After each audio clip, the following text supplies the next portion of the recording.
Good morning from Panhandle Outdoors, America's only daily outdoor TV show. Your source for fishing, hunting, and information for folks who enjoy the great outdoors. Now sit back, relax. It's Panhandle Outdoors. Good morning, folks. Welcome to Panhandle Outdoors. I'm Winston Chester, and I'm glad you're with us on this Monday morning. Getting started a big week on the show. Got all kinds of things planned for this week. I was going to start off Monday with our weather brought to us by Gulf Coast Air Conditioning. Drew Pollard and his hard-working crew taking care of our everyday comfort needs. Be comfortable today. High of 70, low of 52. Let's take a look at our water temperature at the end of the pier. Brought to us by Allco Electric out of Lynn Haven. We're looking at actually back up to 59 degrees. So it's warmed up a little bit the last couple of days. That's interesting. A Monday moon phase brought to us by Panama City Coca-Cola Dark Nights. In fact, Wednesday night of this week will be the new moon will be starting. So we're in a good phase to start waxing up in about 2.5 weeks. We'll be at a full moon in February. Our tide chart brought to us by Kent Forest Lawn. Looking at neat tides today. We had some great tides last week. Good tides building up starting about Wednesday and Thursday, but today some neat tides. I don't have the wind direction, but we'll go ahead and take a chance. It's coming out southwest, I'm sure. Okay, let's take a break. We'll be right back with our special guest. Celebrate President's Day with great mattress savings here at the Sleep Center. You can save up to $500 on select Tempur-Pedic adjustable mattress sets. Tempur-Pedic made in the USA and available at the Sleep Center, where it's bedtime all day long.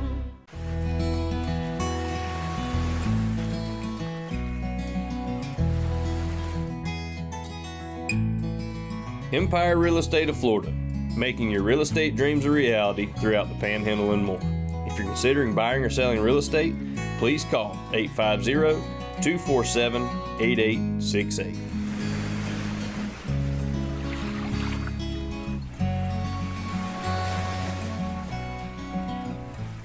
Real-time Fisher Seafood Restaurant and Market on Highway 22. Fresh, delicious seafood cooked daily. Shrimp boil, oyster bar, steam bar, and now featuring fresh barbecue smoked on-site chicken, pulled pork, and we'll cater large groups. Check out the seafood market with a great selection of some of the freshest seafood around. Friendly service, great food at a reasonable price. Real-time Fisher Seafood Restaurant and Market. Kramer Marine and Outdoor is your trusted source for all your outboard boat and motor needs. We carry Skeeter Bay boats, all-welled aluminum boats, and have the largest selection of outboard motors, parts, and accessories in the area.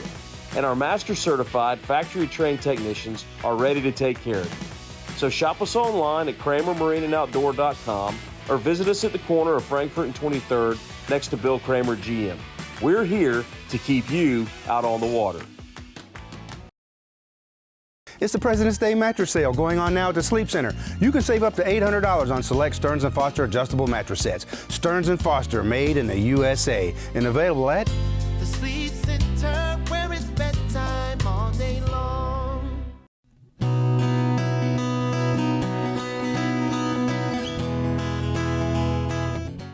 Welcome back, and welcome to a familiar face. Welcome back, Steve Shea. Good to be here, Winston. Good to see you. Good to have you back with Shea Wildlife. He comes on 3 or 4 or 5 times a year. We're always glad to have Steve come on. He has so much knowledge to share and experience to share with the outdoors. Right now, this is February. What kind of season are you in now? Well, with my business, I do a lot of alligator work. Okay. I own about 50 properties. I do all the work for the Louis Vuitton company. So all the lands that they work with. So on private lands, the alligator harvest season starts on January 1 and is for 365 days a year. So all the landowners need their surveys done so they can get their tags as soon as possible so they can start hunting alligators this year. Because all the tags they had after December 31st, they're no longer valid. Okay, so they get new tags each year. Yeah. And the thing is a lot of people don't realize up here, but in central South Florida, when it gets cold in the wintertime, the water temperatures are relatively cold, and all those gators are laying up on the bank warming themselves, and so they're accessible. So it's almost like when we hunt bucks, we like to hunt during the rut because the bucks are more vulnerable. Well, in the early and late winter in South Florida, that's when those big alligators are vulnerable because they're exposing themselves. So they like to have the tags for the trophy hunts for the winter. You don't think about that, but that makes a lot of sense. They're doing that. We're going to show one gator picture here. Let's see. Tell us about this gator picture. Let me blow it up. Yeah, so one of the landowners I work with is actually run by Osceola Outfitters. Okay. And this is an alligator they killed recently down there. This is a big gator. He's 12 foot 8 inches. I think he weighed almost 600 pounds. Whoa! Yeah, so that thing is a giant. Holy cow! But this is the caliber alligators that those trophy hunters are looking for. Osceola Outfitters, you can look it up online, but they offer a great service, high 100% success rate on big alligators. So. 100%. Yeah. We don't have many outfitters going to say something like that. No, and I've worked with that outfit for 25 years doing their alligator surveys. So. Yeah. I was wondering the other day, I saw something on alligators. Do they feed them like we feed deer and things like that? There's enough natural food out there for the gators? No, they're eating all natural food. All natural food. You know, on alligator farms, of course, they're feeding them. Yeah. But you know what a lot of people do they hunt them similar to deer as far as baiting. And so if you have permits on private lands, what guys will do if they'll hog hunt, and they'll tie a hog off on a wetland, and they'll put a camera on it, and alligators will actually come and start feeding on that carcass. And when they get a picture of a big one, then so it's a similar type of baiting. You're not supposed to feed alligators. It's against the law. But sometimes you can use carrion to kind of attract them to a location to harvest. I see. And these are on rural lands where it's not an issue. It's not creating a safety threat. So yeah. And gator season is going to be coming up when now in this area? Well, actually started January 1, the new season. Now, the public season is in September. Okay, that's what I'm talking about, in the fall. But the private lands program, you can legally hunt alligators 12 months out of the year. Yeah. Do we have any private land places in the Panhandle? Most of them Central Florida. Yeah, in North Florida, I do some properties. There's actually some in Washington County that participate in the program.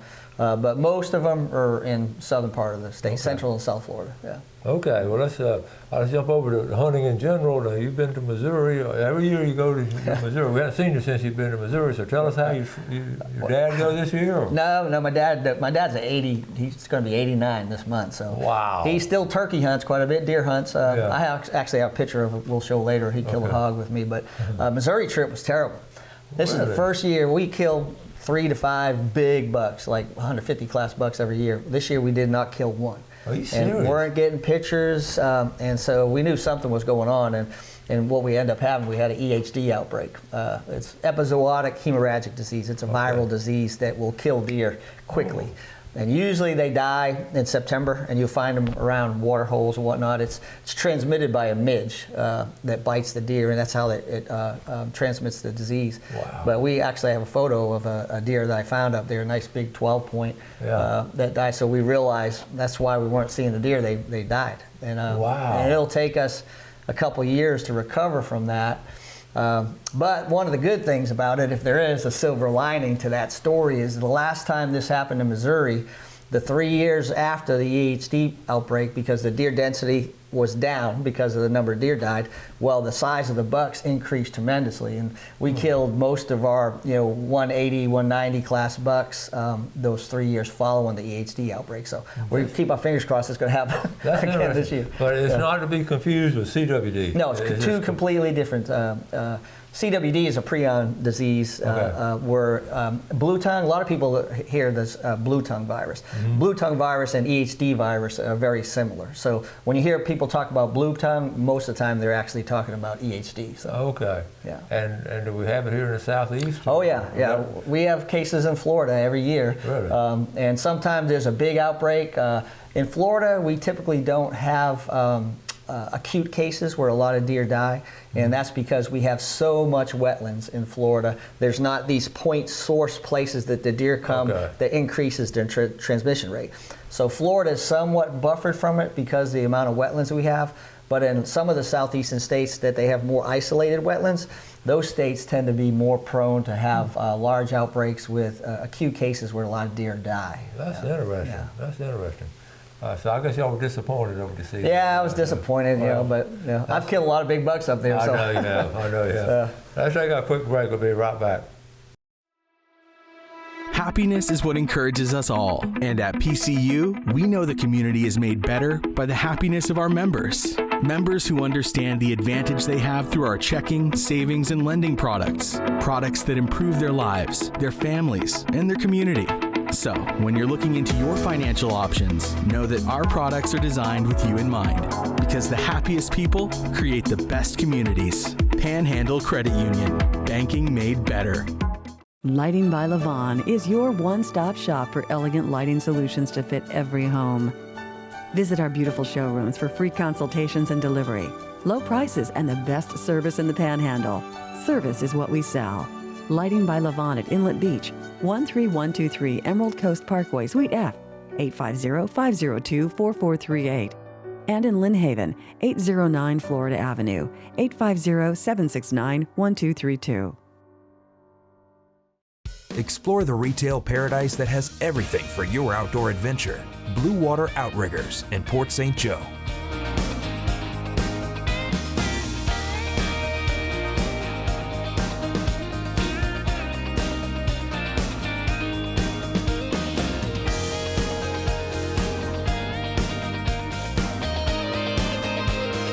Make your outdoor journey complete at Blue Water Outriggers. Come visit us today.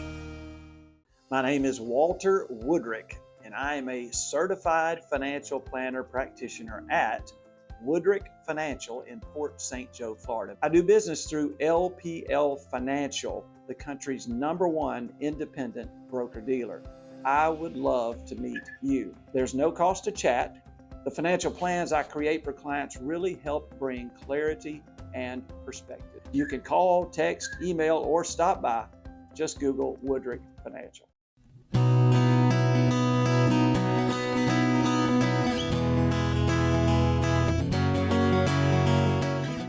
Okay, welcome back, folks. Appreciate you watching our show this morning. Steve Shea with Shea Wildlife, talking about all kind of wildlife, all kind of cool things and all. You're talking about that disease and all. We were able to put up a picture right here. Is this the one you were talking about? Yeah, this is one of the bucks we found dead. It's a nice 12-point, 3.5-year-old 12-point. But this was the caliber of deer that we were finding dead that died from the epizootic hemorrhagic disease. So. What do the wildlife biologists say up in that area? Are they pretty well? Yeah, I mean, there's nothing you really do about it. You know, it happens. It's been in limiting populations in the southeast for years and years and years. Yeah. So everyone is kind of aware of it.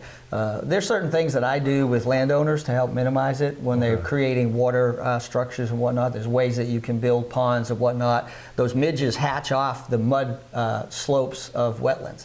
So if you remove that mud habitat, the inability for them to hatch out.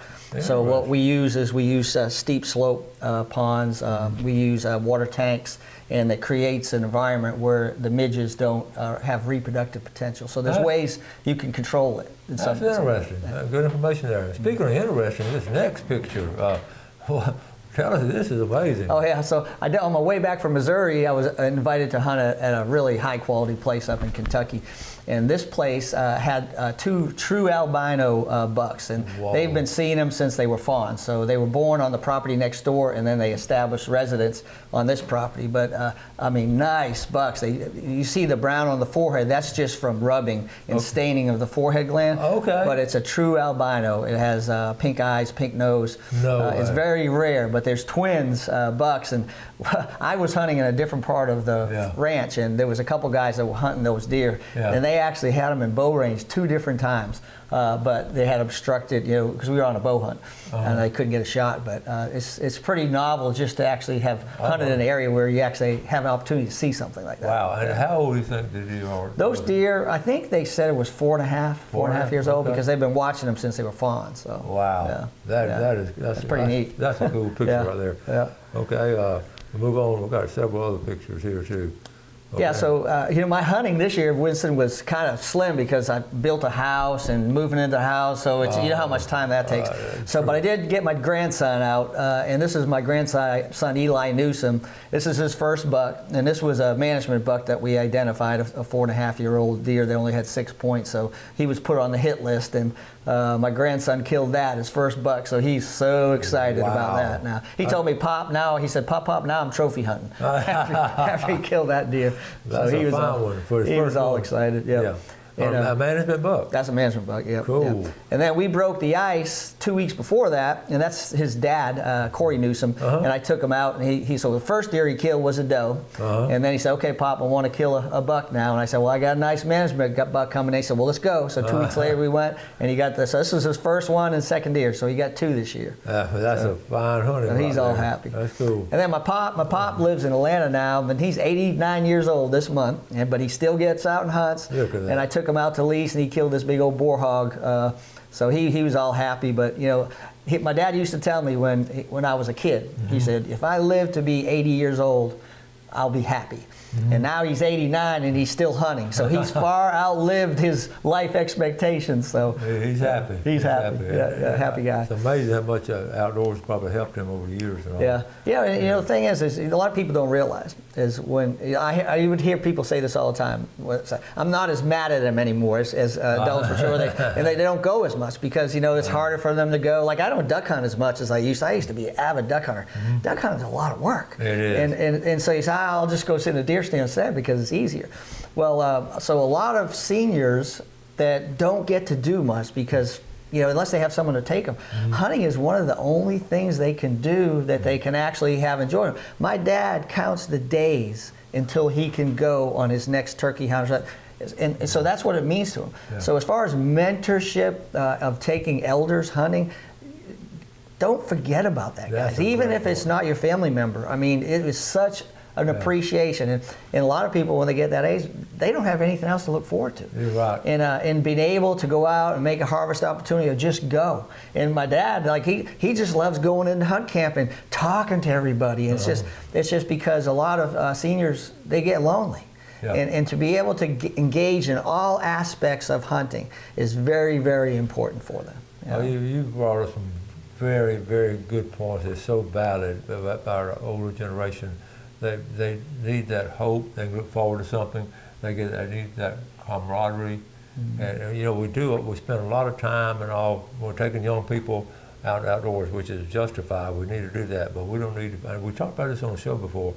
That older age group, have somebody just take you and spend some time with it. Yeah. And my dad, he's funny. So he's killed, I think, 92 adult turkeys, and he says, I want to kill 100 before I die. Okay. And so this year we're taking him to Florida. I hope he kills 2 in Florida, 2 in Missouri, 2 in Nebraska. So he'll have 2 left next year. I said, well, Dad, next year I'll take you and try to kill you 2 in Florida. Yeah. And when he killed his 50th, we held a sign, like a pie plate sign with number 50 on it when he killed his 50th turkey. And we actually killed that down at the Kemper Ranch where I was just talking about the Osceola Outfitters. Yeah. So hopefully next spring, if he can get 6 this year, next year we're trying to accelerate the pace so he can hit that 100 mark. So we're trying to provide more opportunities so he can get that 100th bird. What a great thing to do. Great son and dad relationship. And what you're doing, I say, giving him hope. You give him something to look forward to. He's going to get these 2 and then go get 2 more. Then next year, and y'all know how it is mentally to have something to look forward to instead of just looking back at what you did. So that is great. I'm going to be in his shoes one day, and I hope that my kids and my grandkids will take me when it's hard for me to go. That is so true. We got another picture. We're going to do it after the break, but this is a new record over in Gulf County of this big buck. And now, but you had the record for how many years of Gulf Since County? 2011. Since 2011. I remember the deer you shot. It was on front of Woods and Water. Yeah, sure was. And I looked at when I saw Woods and Water. First of all, I saw your name. I said, Stephen. I said, that buck, that's got to be from Texas or something. It was from Gulf County deer. Yeah, sure was. So that record's been broken. So we're going to take a break and come back and look at that picture. We'll be right back. At Bay Smile Docs, we know how to make you smile. We're open early at 7 a.m. We're open late until 8. Request an appointment at baysmiledocs.com or call 271-2341 today. Rough and Tough Dog Food from Harold Millen Company. In business over 75 years, they offer top quality and nutritionally balanced food for all your animals. Your chickens will love HMC feed, as well as your cattle and pigs. Time proven, rough and tough for your dog. Want them healthy? Rough and tough. Want them happy? Rough and tough. Only the best from Harold Millen Company. BJ's Marine Service. With over 44 years in business, they're dedicated to offer you the very best in marine service. BJ's Marine will repair any marine motor. Dependable and experienced. They won't be satisfied until you're satisfied. Local business that is family owned with a tradition of excellent service. Trust your motor to the best. BJ's Marine, 1317 Transmitter Road. Are you looking for some fine, fresh seafood? Then head over to Gene's Oyster Bar. This legendary icon has been around since 1910 and has served the finest and freshest seafood straight from the Bay and the Gulf. Folks come from all over the Panhandle and South Alabama to relish in this unique experience. So come on, pull up a stool and enjoy the finest oysters on the Gulf Coast. Gene's Oyster Bar on Sherman Avenue in historic Millville. Open 11 to 7, Tuesday through Saturday. At Bay Smile Docks, we know your time is precious. That's why Bay Smile Docks opens early at 7, and we're open late until 8. Request an appointment at baysmiledocks.com or call 271-2341 today.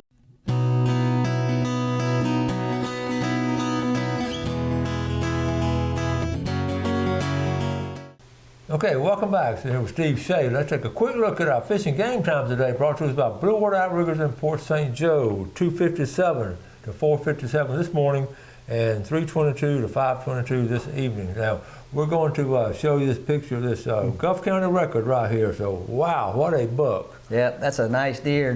That's Nelson Floyd is the person that killed that. He killed it on Deseret property in Gulf County. Wow. And I think it scored as net typical of 143, but non-typical 154 and an eighth or something like that. And so, you knew that I held the Gulf County record. Well, that's what we're talking about. 141 and 7/8 typical. Yeah. But the one saving grace for me, records are made to be broken. Yeah. And this deer would have scored higher, both typical and non-typical, but its non-typical score was higher, so they registered it as non-typical. So I still hold the typical record. Typical record. But this deer was bigger than mine either way, But you can only hold one of the records. How old do you think it was? I think, they actually have the age on it. It's either 4.5, 5.5, maybe 5.5 years old. Okay. But it's, fine deer. All right, now we're going to try to switch phones, so we got to put your passcode in. We're going to try to go from his phone from my phone to his phone, and show you some video. And just to give you a prelude to this video, we were talking about Missouri, how it was a bad year. Mm-hmm. But one of the good things that we saw this year is I actually saw the biggest. You hooked up, so we go ahead and find your video. The biggest. Here we go. Oh, you go. Look at there. Look at this deer. So I'm up bow hunting, and this is a 2.5-year-old buck, 12 point. And I gross scored them in the low 140s. So here you have a 140-inch 2-year-old free-range deer, and this thing, it actually as a 3-year-old could be a booner next year. He could score a 170 as a 3-year-old. But it just shows you the caliber of deer that you can have up there. And like I said, you just got to pass these deer up. Yeah. And so even though we had a lot of our bigger deer died from EHD, this one survived, and hopefully he made it through the hunting season. Mm-hmm. And if he does, he is going to be a giant. He sure will be next year, and it ought to be the same area. But from that one stand there, I actually passed up a couple deer that were just under 150 that were 3-year-olds, but. I impose a self-imposed 150-inch limit on myself. Good for you. Because I've killed a lot of big deer, so I only want to. You're not going to kill a giant if you kill those middle-aged bucks. So even if they score well, you just have to let them go. You wonder if those deer that survive, they're survivors. Okay, the ones. Okay, if their DNA, if they're stronger now, to resist more disease later on, if they survive this. There is some truth to that. I mean, even with EHD, some deer will get it and they'll survive it. They kind of that chronic case. And I don't know, a lot of hunters may realize this. And I've seen this in Florida a lot. If you ever kill a deer, and if you look at the hooves of the deer and it looks like they're sloughing off, there's a break in it, it looks like it's actually growing off, that's a sign that they actually had EHD. And they survived it. Really? Yeah. So, that's interesting. It's more common than people think, but we tend not to see the real large acute cases in Florida. Yeah. That's interesting. Okay, for deer hunters getting ready, season wrapping up and all, getting ready for next year and all. What are some things that just the hunters could do in general, as far as getting the property ready and all that, planting trees or? Yeah. Well, a lot of people don't even think about this. Is a lot of people have tree stands and feeders and all that, and then they basically shut them down. A lot of people just leave them. And just don't even. Well, now during off season, it's time for maintenance. I mean, make sure you close up, make sure all the windows are closed up when you're shooting houses, so owls don't take them over. Keeps all the bees from making nests inside, and your feeders too. This is when you have to maintain them. So there's a lot to do postseason. Now, most people they switch from one to the next, so they're getting ready to start turkey hunting. So they go from one season to the next. But there's still a lot of season. Here we are, early February. In western Panhandle, the rut haven't even started yet. I mean, and even in on my lease in Gulf County, the FWC came out and did a collection out there. The peak rut there is this week. Wow. So we're actually at peak rut on some locations here in North Florida. So some of those big bucks are just getting vulnerable. Yeah. So the season's not over yet. There's still a lot. Yeah. And the other thing too, and my dad he would hunt every day, and he would kill more bigger bucks in February than any time. And what happens is, and a lot of you guys will start picking up bucks that you never saw before on camera. The reason is, bucks have a home range, and they'll start expanding it during the breeding season because they're trying to find receptive does. Well, once there's no more receptive does, they expand their home range even further, looking for more. And so then all of a sudden that range will expand onto your lease or an area that you hunt, and you'll start picking up pictures of different bucks. Yeah. You see this all the time.